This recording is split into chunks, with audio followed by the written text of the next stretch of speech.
Bonjour mes amis nomides, me voilà à Hendaye. Alors Hendaye, c'est complètement au sud-ouest de la France, à la frontière espagnole. Et je vais attaquer le GR10. Voilà, donc c'est juste la traversée des Pyrénées pour aller rejoindre la Méditerranée. Donc je me devais de venir toucher l'Atlantique. Bon, je vais pas prendre un bain, parce que sinon je vais être tout salé pour commencer mon périple. Pas terrible pour ce soir dans la tente. Oui, parce qu'après mon Guillain-Barré, maintenant il y a exactement 9 mois, j'ai eu le syndrome du Guillain-Barré. Regardez cette vidéo. Et il faut que je me retape un peu parce que j'ai envie d'aller dans l'Everest à nouveau. Oui, encore une fois. Là, pour ça, pour l'Everest, il faut regarder cette vidéo.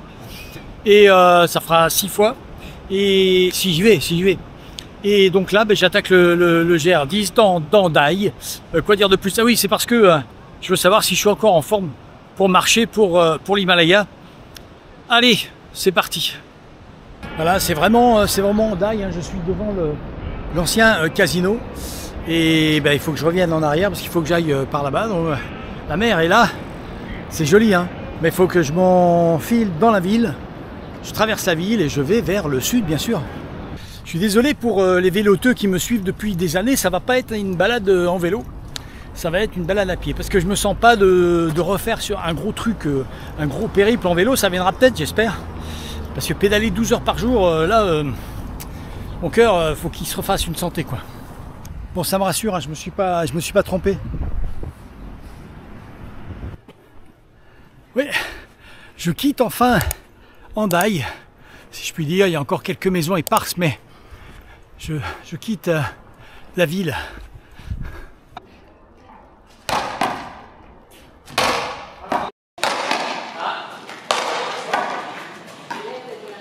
Ah oui, j'ai oublié de vous dire, j'étais paralysé jusque-là, hein, quand même. Et le cœur faisait n'importe quoi. Donc j'ai pas mal récupéré en 9 mois. Bon, ça commence bien, je suis à côté de la rivière. Premier bivouac, j'ai fait à peu près 12-13 km. Et j'ai une jolie rencontre avec une Suédoise, et un Afrique du Sud et un Suédois. Et j'ai rencontré quelqu'un, c'est le gars qui fait les marques rouges et blanches pour le GR. On a beaucoup discuté et c'est lui qui m'a conseillé de venir ici pour dormir. Et ce qui est formidable, c'est qu'il vient de passer en scooter, il m'a amené une bouteille d'eau. C'est vraiment gentil, vraiment gentil de sa part, elle est là. Ça commence bien, c'est cool.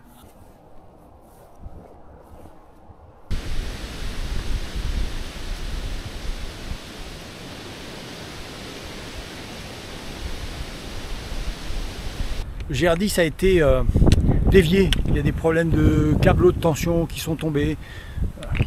On continue la route.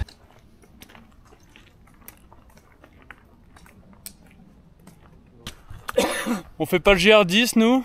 Ah pardon, vous êtes français? Oui. Ah, oui. L'océan Pacifique. Là, faut suivre, hein. Océan Atlantique.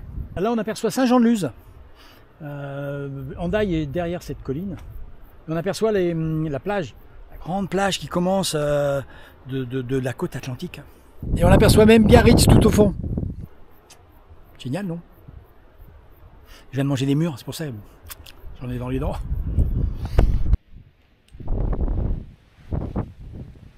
C'est génial, j'adore. Alors cette fois-ci, je me suis organisé comme jamais, hein. J'ai fait des petits sacs comme ça. De graines. Alors il y a des noix de cajou, des noix de pécan, des cacahuètes, des pignons, il y a un peu de tout. Et ça fait 1000 kilocalories par sachet. Ah, j'ai calculé, j'ai pesé, hein. J'ai commencé à m'intéresser à ce qu'était kilocalories. Vu le poids que j'ai perdu sur l'expédition en Amérique du Sud, j'essaie de faire un peu mieux, quoi. C'est un peu sec, hein. C'est pas aussi bon qu'un bon sandwich avec du jambon de Bayonne.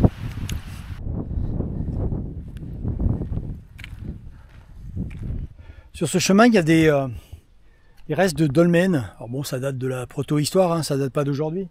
Alors en général, il y avait une pierre qui était au-dessus, et c'était des trucs funéraires, hein, c'était des sites funéraires. Protéger les restes d'une personne qui avait sûrement un peu d'importance. Mais il ne reste pas grand-chose.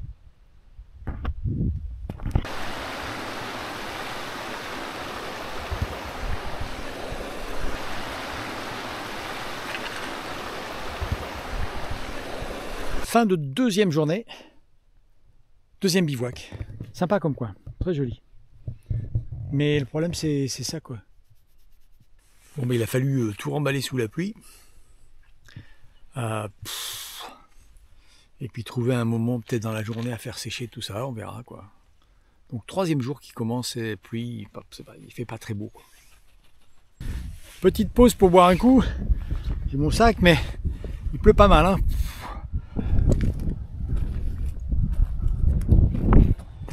Un Sarre, voilà, moi je vais partir par là. 5 km.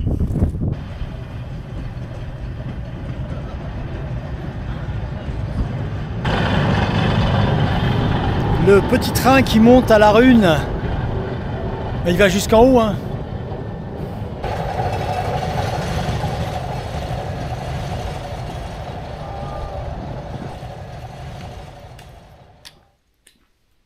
Je suis à Sarre, S-A-R-E, facile. Et alors je viens de découvrir un truc, je ne savais pas, je suis jamais venu ici. Ils ont du coca basque. On va goûter ça.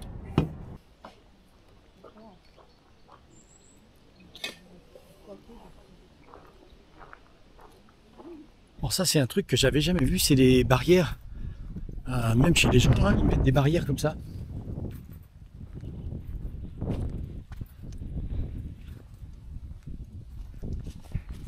Je suis très curieux, je voudrais savoir de combien c'est enterré en dessous. Pour que ça tienne.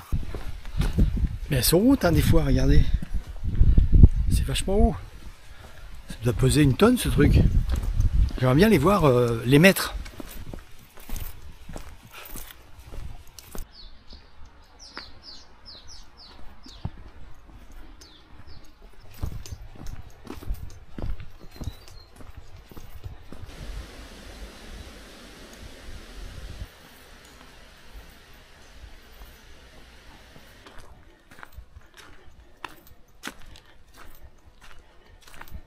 J'ai quitté Sarre et franchement là c'est des petits chemins super sympas.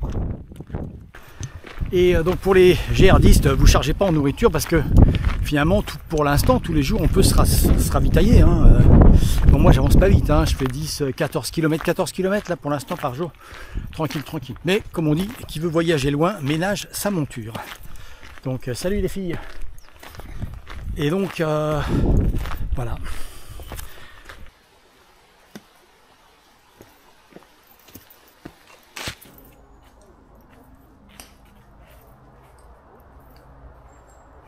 J'adore ces vieux arbres là comme ça, des vieux chênes qui ont été étêtés, qui ont repoussé quand même, qui doivent avoir 400 ou 600 ans.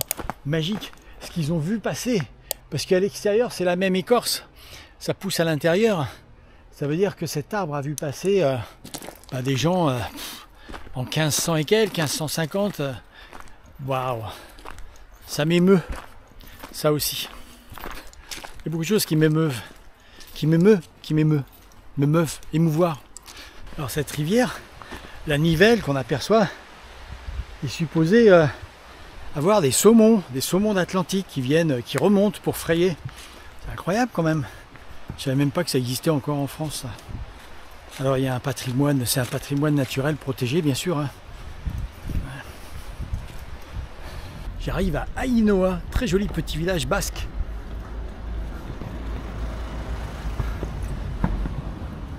Ah la France, l'histoire de France, regardez. Bon, vous me ferez enlever ça là, hein, parce qu'on est dans un endroit laïque, on est en plein air là. Donc vous m'enlevez ça là. Comment on peut imaginer des trucs pareils, franchement. Ah là là. Où va-t-on? Alors le petit village de Ainhoa, là, on fait très simple, hein. Ça fait bizarre de se balader là-dedans. Alors qui est-ce qui a été enterré là, hein? Alors, par contre, les croix avec quelqu'un dessus, c'est rare aussi, hein. J'en ai rarement vu avec les gars dessus. Les trois, le triplé. Là, on voit encore bien l'Atlantique et la grande rune là-bas d'où je viens.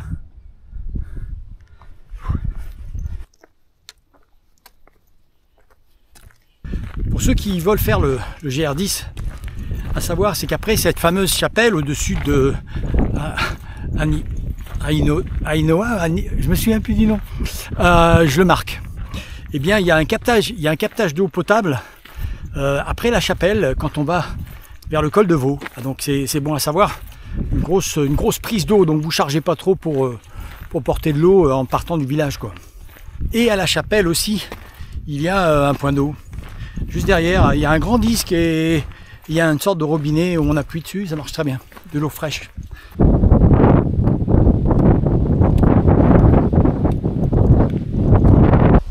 Le bivouac de ce soir, 3e jour. Spécialiste cuisine, camping.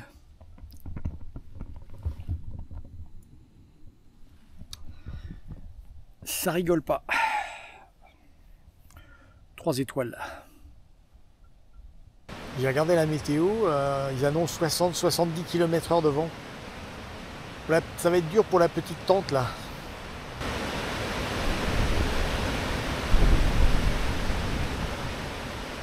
Vous pouvez imaginer que ma nuit a été un petit peu agitée, au sens propre comme au sens figuré, parce que le vent soufflait encore plus fort que ça. J'avais à chaque fois peur que chaque rafale, que la tente ne s'envole.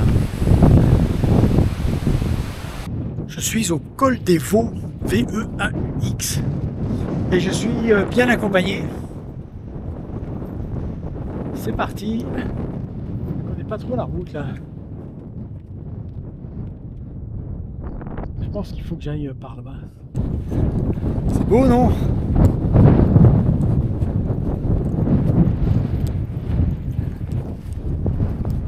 Bon, bah faut descendre par là.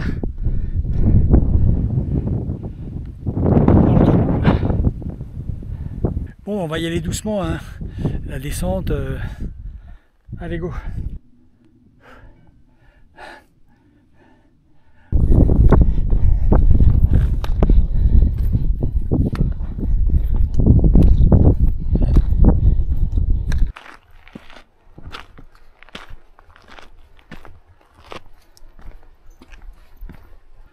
Bon, bah je viens de tomber dans une descente et j'aurais pu me faire très mal dans la descente du col de Vaux, qui est hard, hein. J'ai cassé mon bâton. Je pense que je vais arrêter. Je vais voir ce soir, mais je vais arriver à Bidarré. Il est possible que j'arrête. C'est trop dangereux, mes jambes. Malheureusement, avec le guillain-barré que j'ai eu, regardez la vidéo, sont pas encore assez fortes. Puis je me suis attaqué à gros, quoi. J'étais un peu présomptueux. Et qui veut voyager loin ménage sa monture, donc on va se calmer un peu. On va se réentraîner un peu. Mais je désespère pas de le faire un jour, de le finir un jour, parce que j'en ai fait un 10e là.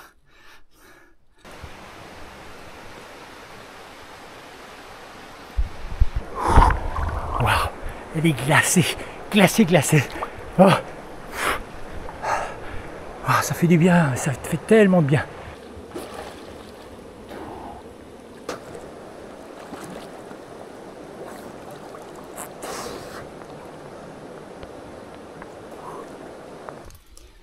Il y a quand même un truc que j'ai remarqué sur les panneaux jaunes, là, vous savez, qui indiquent les GR et tout.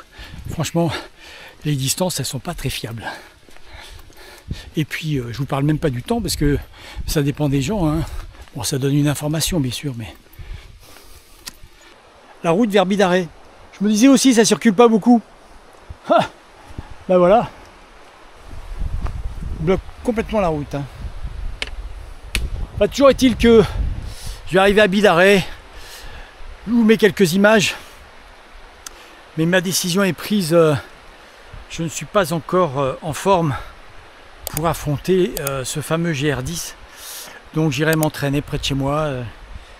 Il n'est pas dit que je repartirai pas un jour pour le finir. Pour le finir. J'ai presque tout à faire. Voilà, écoutez, restez branchés. J'ai encore plein de trucs sous le coude. Et le Guillain-Barré, ça se soigne normalement entre 6 mois et 2 ans. Donc ça va revenir. Et je pourrais faire plein de trucs. J'ai des trucs aussi peut-être en vélo, mais aussi peut-être en kayak. Donc voilà, j'ai plein d'idées.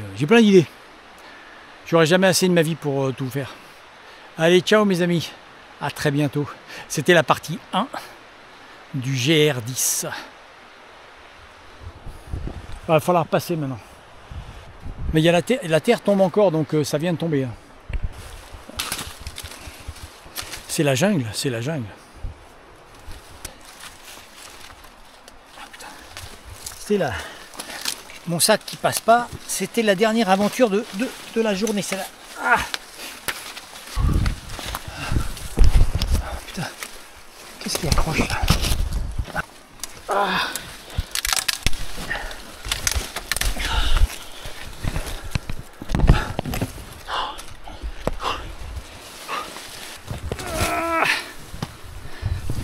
J'aurais dû retirer mon sac.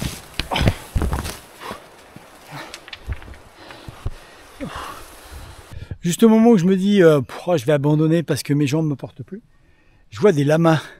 C'est un signe, non? Souvenir d'Amérique du Sud. N'oubliez pas de regarder mes vidéos d'Amérique du Sud, il y en a 50. Il m'est arrivé plein d'aventures.